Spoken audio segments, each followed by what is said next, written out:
Bonsoir à tous, je m'appelle Papy le Triangleriste et juste avant de commencer, je vais mettre les choses au clair avec vous, mesdemoiselles. Vous imaginez que ce qui va me rendre heureux est une soirée au cinéma avec vous, un super restaurant en votre présence, une nuit de passion 24 carats dans votre lit. Bien, c'est hors de question. Pourquoi? Me direz-vous? Je vais vous dire pourquoi. Car j'ai de sérieux troubles mentaux.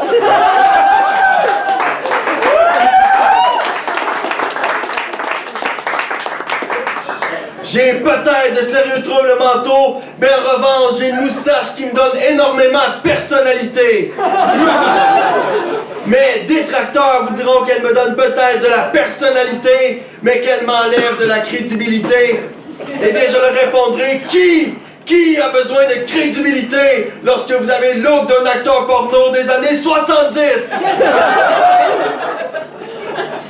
Si je suis ici ce soir devant vous, c'est pour vous parler de mon séjour à l'Institut Louis H. Grâce à vos taxes, j'ai résidé au plus prestigieux des tout inclus 5 étoiles pour perturbés mentaux. Là, on m'a diagnostiqué un trouble de santé mentale, mais la voix m'a dit le contraire. La voix m'a aussi dit de produire le prochain album de Gabriel des Trois Maisons. Mon séjour à Louis H a été parfois très agréable et je retiens plusieurs moments agréables. Comme vous en doutez, ma santé mentale est à son apogée, un point tel que je n'ai plus le droit de m'approcher à moins de 100 mètres des garderies et des morgues. Bref, je n'ai plus le droit de mettre les pieds en Ontario. Et en même ce sujet, le ministre de la Sécurité publique a recommandé ceci. Quand même technique. Ceci et cela. Que vais-je faire avec des condoms? Je les ai déjà mangés et ça n'a jamais fonctionné. D'ailleurs, je les utilise seulement lorsque je me masturbe, puisqu'au 21e siècle, vous ne pouvez plus avoir confiance en personne. Si je suis ici, je vais permettre à la tribune qu'on me donne pour vous présenter le couple le plus célèbre de l'Institut, Madame Antipsychotique et Monsieur le Stabilisateur d'humeur. Ça fait 10 ans qu'ils sont dans ma vie, 10 ans qu'ils se prennent pour mes parents.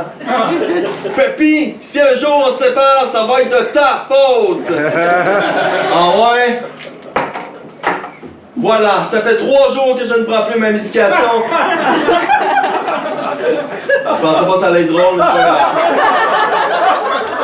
Ça fait 3 jours que je ne prends plus ma médication, 3 jours que je suis dans mon appartement et 3 jours que je vais très bien.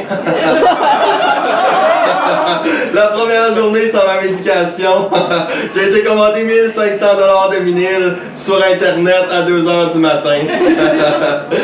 Le meilleur de tout ça, je n'ai même pas donné la bonne adresse. Vous imaginez, il y a un connard qui va se ramasser avec 1500 $ de la famille d'Arèche. J'espère qu'il se fera une hernie discale. La deuxième journée, j'ai été à une fête d'artistes où sur les murs il était peint « L'art existe ». J'ai sorti mon marqueur noir pour y inscrire la sodomie aussi. Mais le clou de cette soirée fut lorsque j'ai récité mon poème qui se nomme « Je brûle de passion ».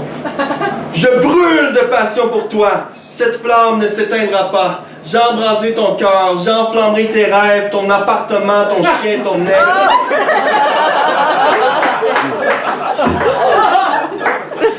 Parenthèse, quand j'ai récité ce poème-là, mon prof d'humour, il m'a dit « Tu vois, David, c'est exactement ça. Tu peux faire de l'humour de débile mental, mais si tu veux que les gens rient, faut pas qu'ils aient peur de ton personnage. » Et moi, tout le long, je l'écoutais puis je me disais « Mais quel personnage? »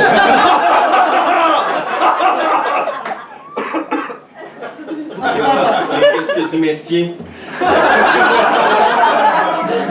La troisième journée, je me suis réveillé à 4h du matin, j'allais moyen. C'est pourquoi, une fois de plus, la voix m'a ordonné de manger des miams.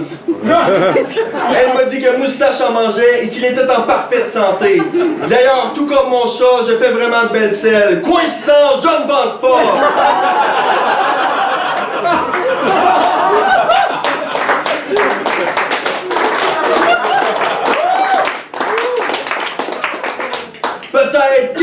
tranquillement, je suis en train de perdre le nord et que ça irait mieux si je recommençais la médication. Mais hélas, j'ai tout balancé et ma carte de crédit est pleine de vinyle.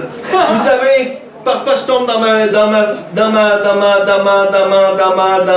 parfois je tombe dans mes fantaisies où j'ai plus besoin de médication et je suis libre comme l'air et tout se passe bien. Il n'y a personne pour me rappeler que je suis malade, personne pour me rappeler que je suis un funambule maladroit sur un fil de soie. Dans mes rêveries, tout le monde sait que je suis malade, mais sans balance car ce n'est pas important. Ce qui est important, c'est l'écoute que j'apporte à mes amis. Ce qui est important, c'est que je m'occupe bien de moustache. Ce qui est important, c'est que je peux apporter autant de bonheur à ma copine qu'une personne qui n'est pas malade. Bref, après avoir rêvé debout, j'ai été rêvé couché pendant 14 heures. Lorsque je me suis réveillé, je n'allais pas très bien. Et la femme attachée à mon lit non plus. Je savais pas plus qu'est-ce que je faisais en Ontario. Mais ce qui était vraiment important pour moi était d'avoir fait rire les inconnus et que personne n'ait pensé que j'étais beaucoup trop malade pour y arriver.